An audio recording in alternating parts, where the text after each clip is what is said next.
মাইলস্টোনের ট্র্যাজেডিকে পুঁজি করে দেশকে ধ্বংস করা আওয়ামী চক্রান্ত ফাঁস। আগামী বছরের প্রথমার্ধে নির্বাচন হতে হবে বললেন জামাত আমির। প্রধান উপদেষ্টা ফ্যাসিস্ট শক্তি উত্থানের শঙ্কায় মতবিনিময় করেছেন বললেন মির্জা ফখরুল। এবং সর্বশেষে জানাবো, শুধু সংবিধানের নয়, বাস্তবে স্বাধীন নির্বাচন কমিশন চায় বিএনপি। এতক্ষণ শুনলেন সংবাদ শিরোনাম, এবারে বিস্তারিত। মাইলস্টোনের ট্র্যাজেডিকে পুঁজি করে দেশকে ধ্বংস করা আওয়ামী চক্রান্ত ফাঁস। হাসিনাই ভালো ছিল, টাকা তুলে হলেও তাকে দেশে ফিরিয়ে আনবো, কথাটি বলছিলেন একজন আন্দোলনকারী। এখনো বাতাসে ভাসছে ছোট্ট কোমলমতি শিশুদের লাশের গন্ধ, চারদিকে কান্নার রোল আর পুরা শরীরের আত্মচিৎকার। মাইলস্টোন স্কুল বিমান বিধ্বস্ত ট্র্যাজেডিতে যখন মানসিকভাবে বিপর্যস্ত গোটা জাতি, ঠিক তখনই তাদের লাশ নিয়েও হচ্ছে রাজনীতি। ফ্যাসিস্ট হাসিনার নিষিদ্ধ ক্যাডার বাহিনী সংগঠন ছাত্রলীগের নয়া ষড়যন্ত্রের নীল নকশা ইতিমধ্যে ফাঁস হয়েছে। গতকাল সরেজমিনে মাইলস্টোন স্কুল পরিদর্শনে গিয়ে দুই উপদেষ্টা ও প্রধান উপদেষ্টার প্রেস সচিব ৬ দফা দাবিতে বিক্ষুব্ধ ছাত্রদের ধারা অবরুদ্ধ হয়। অবশেষে ছাত্রদের ৬ দফা মেনে নেওয়ার ঘোষণা দেন আইন উপদেষ্টা আসিফ নজরুল। সরকারের পক্ষ থেকে শিক্ষার্থীদের সকল দাবি দেওয়া মেনে নেওয়া হলেও গতকাল বিকেলে সচিবালয় প্রাঙ্গণে রীতিমতো রূপ নেয় রণক্ষেত্র। মাইলস্টোন ট্র্যাজেডিকে কেন্দ্র করেই একদল আন্দোলনকারী হামলে পড়ে আইনশৃঙ্খলা বাহিনীর ওপর। এমনকি সচিবালয়ের গেট পর্যন্ত ভেঙে ফেলার খবর পাওয়া যায়। চারদিকে তখন প্রশ্ন উঠতে থাকে, দেশের এত বড় একটা বিপর্যয়ের সময় সরকার সব দাবি মেনে নেওয়ার পরও কারা করছে এই আন্দোলন? কারাই বা ঝাঁপিয়ে পড়ল সেনাবাহিনীর সদস্যদের ওপর? সেই রহস্যের জট খুলে যায় একটি সূত্রের প্রকাশ করা হোয়াটসঅ্যাপ কথোপকথন আর খুদে বার্তায়, যেখানে স্পষ্টভাবে দেখা যায় শিশু শিক্ষার্থীদের লাশ নিয়ে নয়া ষড়যন্ত্র আর রাজনীতিতে মাতাল পূর্ব পরিকল্পনা করছে সন্ত্রাসী ছাত্রলীগ। তাদের বলতে শোনা যায়, আন্দোলনকারী ছাত্রদের মধ্যে আমাদের 40 থেকে 50 জন ঢুকে পড়েছে। মূলত নিষিদ্ধ ছাত্রলীগের সেই সব নেতা কর্মীরাই গতকাল অস্থিতিশীল করে তোলার চেষ্টা করে দেশের পরিস্থিতি। হামলে পড়ে পুলিশ সদস্য থেকে শুরু করে দেশের ত্রাণকর্তা সেনাবাহিনীর ওপর। এরপর সবচেয়ে বড় প্রমাণ, গতকালের আন্দোলনে দেখা মেলে বহিরাগতদের। না তারা ছাত্র, আবার না তারা মাইলস্টোন স্কুলের কেউ। সচিবালয় প্রাঙ্গণে এই আন্দোলনে যে যুবক নেতৃত্ব দিচ্ছিলেন তাকে এক পর্যায়ে বলতে শোনা যায়, হাসিনাই ভালো ছিল, টাকা তুলে হলেও তাকে দেশে ফিরিয়ে আনবো। এখানেও স্পষ্ট যে নিষিদ্ধ ছাত্রলীগের সন্ত্রাসীদের সরব উপস্থিতিতেই গতকাল রণক্ষেত্রের রূপ ধারণ করে সচিবালয় এলাকা। শুধু কি সচিবালয়, মাইলস্টোন স্কুলেও গতকাল উপদেষ্টাদের অবরোধের পিছনে নিষিদ্ধ ছাত্রলীগের প্রোপাগান্ডা আর ইন্ধনই দায়ী, তাও আর বলার উপেক্ষা রাখে না। কারণ মাইলস্টোন স্কুল বিমান বিধ্বস্তের পর থেকে নিষিদ্ধ আওয়ামী লীগের সন্ত্রাসী বাহিনী, নিষিদ্ধ ছাত্রলীগের নেতাকর্মীদের দেখা যায় সোশ্যাল মিডিয়া জুড়ে নানা প্রোপাগান্ডা ছড়াতে। ওরা কেউ দাবি করে সরকার লাশ গুম করছে, তো আবার কেউ বা বলে পুলিশ বাহিনী তেড়ে আসছে ছাত্র জনতাকে মারতে। সারা রাত দিন গুজবের পসরা সাজিয়ে বসে তারা।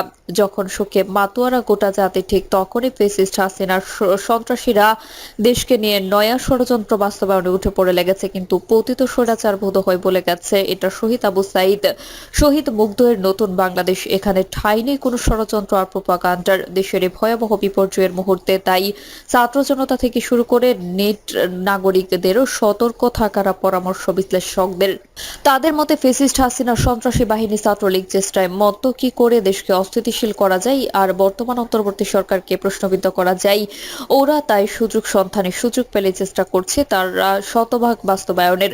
খুনিরা দলেরা তো 24-এর গণঅভ্যুত্থানের সময় করেছে লাশের রাজনীতি, মুখোমুখি হামলায় আর গোলাবর্ষণে হত্যা করেছে প্রায় 1,500 নিরীহ ছাত্র জনতাকে। আর এবার ওরা উঠে পড়ে লেগেছে ছোট্ট সোনামণিদের লাশের উপর দিয়ে দেশকে অস্থিতিশীল করতে, বিধ্বস্ত করতে। এই জন্য ইতিহাসের চরম নির্লজ্জতা আর বেহায়াপনা। আগামী বছরের প্রথমার্ধে নির্বাচন হতে হবে বললেন জামাত আমির। জামাতে ইসলামের আমির ডাক্তার শফিকুর রহমান বলেছেন, আগামী বছরের প্রথমার্ধেই জাতীয় নির্বাচন হতে হবে, তবে এই ক্ষেত্রে কোনো অপরিপক্কতা মেনে নেওয়া হবে না। জামাত আমির বলেন, অতীতের বস্তা পচা প্রক্রিয়ায় নির্বাচন হলে জনগণ মেনে নেবে না। নির্বাচন হতে হবে স্বচ্ছ, প্রশাসনকে হতে হবে নিরপেক্ষ। নির্বাচন হতে হবে কালো টাকা আর পেশি শক্তি প্রভাব মুক্ত। বিয়ানীবাজার পৌর শহরের দাসগ্রাম এলাকায় উপজেলা ও পৌর জামাতের উদ্যোগে আয়োজিত সমাবেশে প্রধান অতিথির বক্তব্যে ডাক্তার শফিকুর রহমান বলেন, চারিত্রিক সম্পদের সম্পদের অভাবে 54 বছরেও এই দেশ গঠন হয়নি। যারা দায়িত্বপ্রাপ্ত হন তারা জনগণের কথা ভাবেন না, তারা শুধু নিজেদের স্বার্থ দেখেন। তারা দুদককে ভয় পান, আল্লাহকে ভয় পান না। দুদকের পরিবর্তে আল্লাহকে ভয় করলে দেশে অনেক এগিয়ে যেত। আওয়ামী লীগ আমলে অবৈধভাবে দেশে বিপুল অর্থ পাচার চিত্র তুলে ধরে তিনি বলেন, এই পাচার হওয়া টাকা দেশে থাকলে দেশে আর কোনো আর্থিক সংকট থাকতো না। দুর্নীতির বহু রূপ আছে উল্লেখ করে জামাত আমির বলেন, সবচেয়ে ভয়াবহ হচ্ছে বুদ্ধিভিত্তিক দুর্নীতি। জামাতের নেতৃত্বে মানবিক দুর্নীতিমুক্ত ইনসাফের দেশ হবে বাংলাদেশ। ডাক্তার শফিকুর রহমান বলেন, ফেসিবাদ বিরোধী বিপ্লবের ক্রেডিট এককভাবে কারণ নয়, এই বিপ্লবের নির্দিষ্ট কোনো মাস্টার মাইন্ডও নেই। সবাই এর অংশীদার, সবাই মিলে একটি সুখী সমৃদ্ধ দেশ হবে বাংলাদেশ। প্রধান উপদেষ্টা ফেসিস্ট শক্তি উত্থানের শঙ্কায় মতবিনিময় করেছেন বললেন মির্জা ফখরুল। বিএনপি মহাসচিব মির্জা ফখরুল ইসলাম আলমগীর বলেছেন, জুলাই আগস্টে আবার ফেসিস্ট শক্তি উত্থানের শঙ্কা দেখা গেছে, সেজন্য মতবিনিময় করেছেন প্রধান উপদেষ্টা অধ্যাপক ডক্টর মোহাম্মদ ইউনূস। বিএনপি পুনরায় সরকারকে সহযোগিতা করার প্রতিশ্রুতি ব্যক্ত করেছে। এর আগে উদ্ধৃত পরিস্থিতিতে গতকাল রাতে প্রধান উপদেষ্টার সঙ্গে বিএনপি সহ 4টি রাজনৈতিক দলের নেতাদের বৈঠক হয়েছে। ওই বৈঠকের প্রসঙ্গে সাংবাদিকদের প্রশ্নে মির্জা ফখরুল এইসব কথা বলেন। এ সময় প্রতিশ্রুত সময়ে নির্বাচন প্রক্রিয়াকে ত্বরান্বিত করার বিষয়ে ঘোষণা দিয়ে ব্যবস্থা নেওয়া উচিত বলে মন্তব্য করেছেন বিএনপির মহাসচিব। সরকারের সমালোচনা করে মির্জা ফখরুল বলেন, সরকারের সবচেয়ে বড় সমস্যা অভিজ্ঞতার অভাব, তাদের মধ্যে ইগো কাজ করে। তবে সরকারের দুর্বলতাকে বড় করে না দেখে তাদের সদিচ্ছাকে বড় করে দেখা উচিত।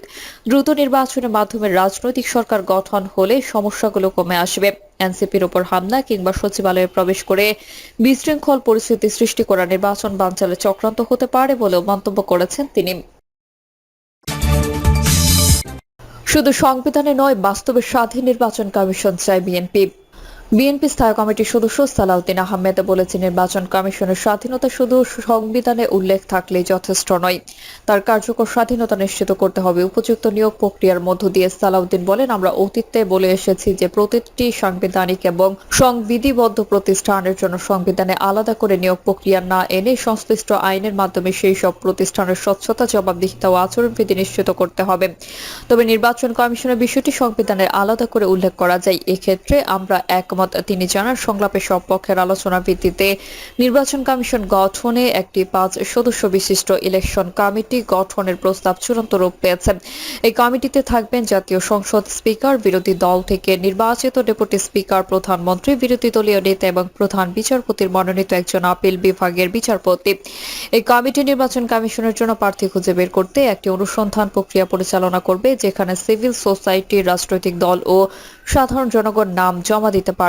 সংসদে একটি আইন প্রণয়ন করে এই অনুসন্ধান বা সার্চ কমিটির কাঠামো নির্ধারণ করার প্রস্তাব দিয়েছেন তিনি।